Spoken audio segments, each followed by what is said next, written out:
किसान साथियों, यदि आप मछली पालक हैं तो आज का जो वीडियो है बिल्कुल आपके लिए फिट बैठेगा, आपके बहुत काम की होएगी। क्योंकि आज हम जो बात करने जा रहे हैं कि आखिर मछली पालन में कितने व्यवसाय में मछली पालन का जो धंधा है इससे कितने लाभ हो सकते हैं, क्या फ़ायदा हो सकते हैं और साथ ही साथ कितना नुकसान हो सकता है, आज हम इस पर चर्चा करने वाले हैं। खास करके यदि आप आईएमसी का पालन करते हैं और आईएमसी के बाद यदि आपका मन जो है बैखर की ओर या सवाली की ओर या फिर मैं बात करूं कि पंगेसियस की ओर जाने वाली है, तब आज का जो वीडियो रहेगा बिल्कुल आप पर बनने वाला है कि आखिर पंगासियस पालन से आप कितना अधिक पैसा कमा सकते हैं, कितना अधिक आप बचा सकते हैं, बचाने के क्या तरीके हो सकते हैं।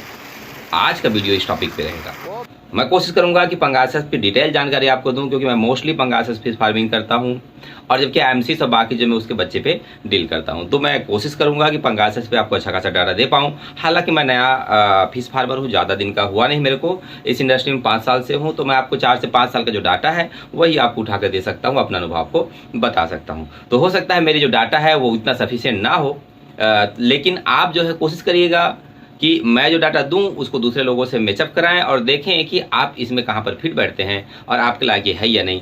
आज इस वीडियो में डिटेल करने का प्रयास करूंगा। उम्मीद करता हूं आप इस वीडियो को देख के पूरी तरीके से समझ जाएंगे कि पंगासियस की पालन आपको करनी चाहिए या आपको नहीं करनी चाहिए। तो बैखर जो मछली है, जिसको अपन बिहार में बैखर बोलते हैं, उड़ीसा की ओर सवाली बोलते हैं, कुछ जगह बासा बोलते हैं, मेरे यहाँ जो है पंगासियस बोलते हैं। 2 ब्रीड मोस्टली चलती है, एक ब्लैक कलर की, एक व्हाइटनेस कलर की, पंगेसियस और पंगेसियस सुसी। तो चलिए वीडियो को लंबा ना रहते हुए आज की इस वीडियो में आपका स्वागत करता हूं। मैं हूं आपका होस्ट और दोस्त पुष्पक राठिया। नमस्कार सभी किसान साथियों, मैं कोतुल फिश फार्मिंग से और मेरी कंपनी छत्तीसगढ़ बेस्ड है। तो आज मैं जो आपको बात करूंगा वो छत्तीसगढ़ को लेकर के बात करूंगा, लेकिन इसके साथ साथ मुझे थोड़ा सा अनुभव जो है उत्तर प्रदेश, बिहार और हरियाणा तरफ का है, मध्य प्रदेश तरफ का है। तो थोड़ा सा मैं इस पर भी आपको थोड़ा सा लाइट डालते चलूंगा, एक प्रकाश डालते चलूंगा, ताकि आपको आइडिया हो जाए कि यदि आप मध्य प्रदेश से देख रहे हैं या फिर उत्तर प्रदेश से देख रहे हैं तो आइडिया हो जाए आपको कि आपको पंगासियस करनी चाहिए या नहीं करनी चाहिए। यदि छत्तीसगढ़ के अलावा दूसरे प्रदेशों से हैं तो बिल्कुल मुझे आप कमेंट बॉक्स में लिख भेजिए। बड़ी खुशी होती है कि दूसरे प्रदेश के लोग हमें देखते हैं। चैनल पे नए आए हैं तो चैनल को सब्सक्राइब कर ही लीजिएगा, क्योंकि इसके बाद ही मैं बात करूंगा तिलापिया फार्मिंग पे, इसके बाद करनी है आईएमसी फार्मिंग पे। साथ साथ पैरेलल मैं बात करूंगा कि आखिर ये मछलियां जो बायोफ्लॉक पे कैसे सूटेबल है, पॉन्ड लाइनर पे क्या सूटेबल है और तालाब पे आप कैसे कर सकते हैं। तो चैनल पे यदि आप बने रहेंगे तो आपको ये सारी जो जानकारी है, जैसे मैं वीडियो डालूंगा तो आपको उसका नोटिफिकेशन मिल जाएगा। तो आप जो है सब्सक्राइब कर लीजिए, बेल आइकन के बटन को क्लिक कर लीजिए और ऑल पे जाके सेट कर लीजिए, दबा लीजिए, तो आपको जो है सारी जानकारी मिलती रहेगी। चलिए लौटते हैं टॉपिक पे। तो जैसा कि अपन थंबनेल में आप देख चुके हैं, टॉपिक को आप समझ चुके हैं कि आज जो हम लोग बात करने वाले हैं कि बैखर या पंगासियस का जो प्रॉफिट लॉस है वो कितना हो सकता है। तो आज हम लोग जो मॉडल सेटअप उठाएंगे वो जो है पॉन्ड को लेकर के मैं उठाऊंगा। इसके पैरेलल थोड़ा सा मैं आपको पॉन्ड लाइनर और बायोफ्लॉक पे भी चर्चा करूंगा, लेकिन वीडियो ज़्यादा लंबी हो जाएगी। इससे बेहतर है कि आप तालाब पे बात करें, फिर किसी दिन अगली नेक्स्ट सैटरडे संडे या मंगलवार बुधवार जब आप आदेश करें, आपका कमेंट्स आए, उसके हिसाब से अपन उसको मंगलवार बुधवार सेट कर सकते हैं और छोटे छोटे टॉपिक्स बना के सभी बातों को रख सकते हैं। तो चलिए आज वीडियो की शुरुआत करते हैं। तो अब हम जो आज मॉडल लेने वाले हैं वो 1 हेक्टेयर का एरिया जो है लेने वाले हैं। 20 से या फिर गज वाइज जो आप मेजरमेंट करते हैं तो उत्तर प्रदेश और बिहार में अलग अलग हो सकता है, लेकिन मैं छत्तीसगढ़ के हिसाब से बात करूं तो 1 हेक्टेयर का जो एरिया होता है वो अपना 2.5 एकड़ का एरिया होता है। तो 2.5 एकड़ मीन 1 हेक्टेयर। तो आज हम इसी पे चर्चा करने वाले हैं। तो सरकार का जो कहना है कि यदि आप 1 हेक्टेयर पे मछली पालन कर रहे हैं, खास करके बैखर के उत्पादन कर रहे हैं या पंगासियस की फार्मिंग कर रहे हैं, तो आपको 1 हेक्टेयर में 15 टन तक माल आप निकाल सकते हैं। लेकिन जो प्रोग्रेसिव फार्मर हैं, जो अच्छी खासी लार्ज स्केल में कर रहे हैं, खास करके यदि मैं गोरखपुर एरिया की बात करूं, आजमगढ़ एरिया की बात करूं, या फिर मैं अपने छत्तीसगढ़ में पखानजोर एरिया की बात करूं, मैं अपना दुर्ग भिलाई एरिया की बात करूं, रायपुर के आसपास का जोन है, यहाँ जो लोग फार्मिंग करते हैं, आपको बता दूं इसी 1 हेक्टेयर पे ये 30 टन, 35 टन, 50 टन तक का प्रोडक्शन ले जाते हैं।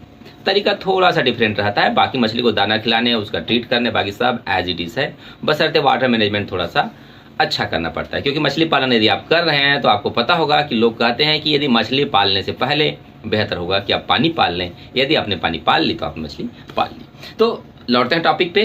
तो 1 हेक्टेयर पे हम लोग चर्चा कर रहे हैं। तो 1 हेक्टेयर के एरिया में यदि मैं बात करूं तो पानी का जो आपका लेवल रहेगा दोस्तों, वो जो है कम से कम 4 फीट से लेकर के 5 फीट का एरिया, 5 फीट का डेप्थ होना चाहिए। यदि आप आईएमसी पा रहे हैं तो डेप्थ आपका अलग हो सकता है, क्योंकि मैंने आईएमसी पे वीडियो बना रखी है कि आईएमसी फास्ट ग्रोथ कैसे करेंगी, आईएमसी को बिना चारा कैसे बढ़ा सकते हैं। ये वीडियो मैं जो बना चुका हूं और मैं उसको आई बटन में डाल दे रहा हूं, आप जाके देख लीजिएगा कि आप आईएमसी को बिना चारे के भी कैसा बढ़ा सकते हैं। उसमें तालाब की गहराई कितनी होनी चाहिए, ज़्यादा होगा तो क्या होगा, कम होगा तो क्या होगा, मैंने सारे भी डिटेल बात करी है। तो लौटते हैं टॉपिक पे। तो आज का जो टॉपिक है कि आखिर 1 हेक्टेयर पे हम लोग जो है मान के चलते हैं 15,000 हमें बच्चे जो है उत्पादन के लिए हमको लेनी चाहिए, या 15 टन हम लोग हार्वेस्ट करने वाले हैं। और हमारा जो टारगेट है कि एक जो मछली है वो 1 किलो के आसपास का अपन लेके चल रहे हैं। 1 किलो से 1.25 किलो, कुछ 700-800 ग्राम रहेंगे और कुछ जो है 1 किलो 1.25 किलो पहुंचेगी। तो 15,000 यानी कि 15 टन माल निकालने के लिए कम से कम 15,000 बच्चे चाहिए। और 15,000 बच्चे सबके सब तो सर्वाइव करेंगे नहीं और सबके सब सेम साइज का होगा नहीं। तो आपको क्या करना पड़ेगा, कम से कम 2 से 2,500 आपको एक्स्ट्रा मछली जो है लेनी पड़ेगी। तो कहने का मतलब है कि आप 17 से 18,000 बच्चे ले सकते हैं। यदि आपको थोड़ा डर लग रहा है, दूर से माल मंगाना पड़ रहा है, तो आप 18,000 ले लिए। यदि आपके आसपास हेचरीज या नर्सरी है तो आप जो है 17,000 के आसपास मछली स्टॉक कर लीजिएगा। तो मेरे यहाँ जो मछली का कीमत है वो है, यदि आप इस साइज का लेंगे, बड़ी साइज की 2.5 से 3 इंच या 3 इंच से प्लस की मछली लेंगे तो 3 रुपये की कीमत है। हो सकता है उत्तर प्रदेश, बिहार, मध्य प्रदेश तरफ इसकी कीमत ज़्यादा होगी, लेकिन मैं आपको बता देना चाहूँगा यदि आप उत्तर प्रदेश से हैं तब भी आपको सीडेबल लेवल सस्ते रेट में मिल जाएगा। हमारी वहाँ पर कुछ फार्म्स हैं। यदि आप मध्य प्रदेश से हैं, भोपाल तरफ से हैं, तब भी आपको मिल जाएगा। तो आप वहाँ से भी हमारे बच्चे उठा सकते हैं, बहुत सस्ते रेट में आपको बच्चे मिल जाएंगे। 1 रुपये से लेकर 3 रुपये तक जिस भी रेंज का मछली आप चाहेंगे आपको मिल जाएगा। तो उसके लिए आप चिंता मत करिएगा। तो अमन कीमत मान के हैं 3 रुपया, लेकिन हम ये समझ रहे हैं कि 18,000 बच्चे डालेंगे जिसमें 15,000 बच्चे बचेंगे। तो कहने का मतलब ये जो बच्चे का औसत हम निकालेंगे तो ये लगभग आपका 3.5 रुपया, 3.25 रुपये तक जाकर के फिट बैठेगा। ये हो गया आपके बच्चे की कीमत। अब हम लोग बात करते हैं कि यदि आप इसमें लेबर की बात करें तो इस 1 हेक्टेयर को संभालने के लिए आपको 1 लेबर सफिशिएंट है। मैं तो बोलूँगा जो मार्जिनल किसान है, जो छोटे किसान है, किसान देश का मेहनती बंदा होता है, वो ना धूप से डरता है ना बारिश से डरता है। तो मेरी तो सलाह ये रहेगी कि आप यदि छोटे एरिया में कर रहे हैं, 2 से 2.5 एकड़ में कर रहे हैं, या 1 हेक्टेयर में कर रहे हैं, ½ हेक्टेयर में कर रहे हैं, तो आप खुद ही फार्मिंग कीजिए। तो आपका लेबर का कॉस्ट जो है बच जाएगा। क्योंकि सबसे बड़ी जो खर्च आएगी दूसरे नंबर की मछली के बच्चे की बात, वो है लेबर, बिजली का बिल और मेंटेनेंस। इसमें हम लोग ऐसा मान के चलते हैं कि एक लेबर 10,000 मंथली के हिसाब से लेगा, 7 महीना फसल करेगा तो 70,000 का खर्चा आएगा। और 15 टन में यदि आप इसको डिवाइड करोगे तो एक लेबर का जो कॉस्ट है, बिजली का बिल का जो कॉस्ट है, वो लगभग आपका 4.5 रुपये से 5 रुपये का बैठता है। यदि आप छत्तीसगढ़ से हैं तो आप जानते होंगे कि यहाँ पर 5 HP तक आपको कोई जो है इलेक्ट्रिसिटी चार्जेस बहुत ही माइनर देने पड़ते हैं, एकदम जीरो ना के बराबर, 400-500। तो बिजली बिल पे ज़्यादा मैं बात कर नहीं रहा। लेकिन यदि आप दूसरे प्रदेश से हैं तो आपको बिजली का बिल जो है पे करना पड़ेगा। अब बात करते हैं, ये 2 मेन खर्चे हो गए, पहला सीड का, दूसरा लेबर या मेंटेनेंस का जो चार्ज का। इसकी बात करते हैं बात मेडिसिन की। ये जो है थोड़ा सा कम चार्जेस लगता है, लेकिन आपको स्टॉक मेंटेन करके रखनी पड़े। चाहे मैं चूने की बात करूँ, चाहे मैं मोलासिस की बात करूँ, चाहे मैं प्रोबायोटिक की बात करूँ, चाहे नमक की बात करूँ, चाहे एंड्रोफ्लॉक्सासिन की बात करूँ, चाहे लिवर टॉनिक की बात करूँ, चाहे मिनरल मिक्सर की बात, ढेर सारे मेडिसिन हैं। आप इन सभी मेडिसिन का थोड़ा थोड़ा स्टॉक आपको इमरजेंसी के लिए करके रखना ही पड़ेगा। मछली बीमार नहीं हुई तो अच्छी बात, नहीं तो आपको यूज करना ही पड़ेगा। तो ऐसा मान के चलते हैं कि ये जो 15,000 बच्चे अपन जो बड़ा करने का सोच रहे हैं, इनके लिए कम से कम आपको 50 पैसा प्रति बच्चे के हिसाब से आपको खर्च मान लेनी चाहिए। तो इस हिसाब से खर्चा हो गया हमारा मछली का बच्चा 3.5 रुपया, लेबर कास्ट जो है 5 रुपया, तो 5 दिन 8 रुपया, 8.5 रुपया, और 50 पैसा मेडिसिन का खर्च, यानी कि आपका 9 रुपया खर्चा हो चुका है। बात करते करते देखिए खर्चा कितना बढ़ चुका है। तो ऐसे ही है, मोदी जी कहते हैं कि अच्छे दिन आने वाले हैं, तो शायद मछली वाले जो किसान हैं वो देश के लिए अच्छे दिन ले आए, क्योंकि GDP पे काफ़ी अच्छा आप लोग योगदान देते हैं। तो आप सबके लिए हेड्स ऑफ, एक नमस्कार तो बनता है। चर्चा करते हैं थोड़ा आगे। तो आपको मैं बता देना चाहूँगा कि ये जो मछली है आप तालाब में फार्मिंग करेंगे तो लो डेंसिटी में पालेंगे, जैसा कि 10 से 15,000 पालेंगे तो इनका जो फीडिंग का रेशियो है वो काफ़ी अच्छा आता है। ये 1.2 से लेके 1.5 तक आएगा। कहने का मतलब है कि 1 किलो मछली को 1 किलो साइज होने में, 0 से लेकर के 1 किलो साइज होने में 1 किलो 200 ग्राम से लेकर के 1.5 किलो तक का दाना लगेगा। मैं छत्तीसगढ़ की बात करूँ तो यहाँ मेरे यहाँ 39 रुपीज़ एबीस वगैरह या फिर ग्रोवेल वगैरह का थोड़ा ज़्यादा 40 के आसपास पहुंच जाता है, लेकिन एबीस का जो कीमत है वो 39 के आसपास पड़ता है, 28% प्रोटीन में। तो इसके हिसाब से बात करें तो अपन 40 मान लें ओवरऑल, तो 40 रुपये का दाना है, 1.5 किलो खाएगी तो 60 रुपये दाने का खर्चा जाएगा। तो 60 और वो 9 रुपया, तो 69 रुपीज़ का खर्चा यहाँ पर क्लियर दिख रहा है। तो ये मेरे छत्तीसगढ़ का डाटा है। यदि आप इसी को उत्तर प्रदेश से करने जा रहे हैं तो समझ लीजिए यही जो 38 रुपये का दाना है, 39 रुपये का दाना, 38 रुपये 50-60 पैसे 70 पैसा होगा समथिंग। यूपी में करेंगे तो यही जो है आपका 42-44 रुपीज़ के आसपास तक चला जाएगा।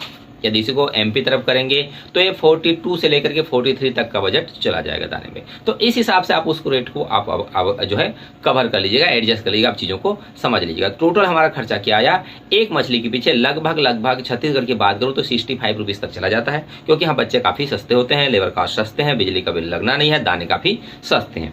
तो 64 से 65 का बजट छत्तीसगढ़ में आता है। लेकिन यदि मैं इसी को उत्तर प्रदेश की बात करूं या बिहार की बात करूं तो वहां 70 रुपीज़ से 75 रुपीज़ तक का चला जाता है।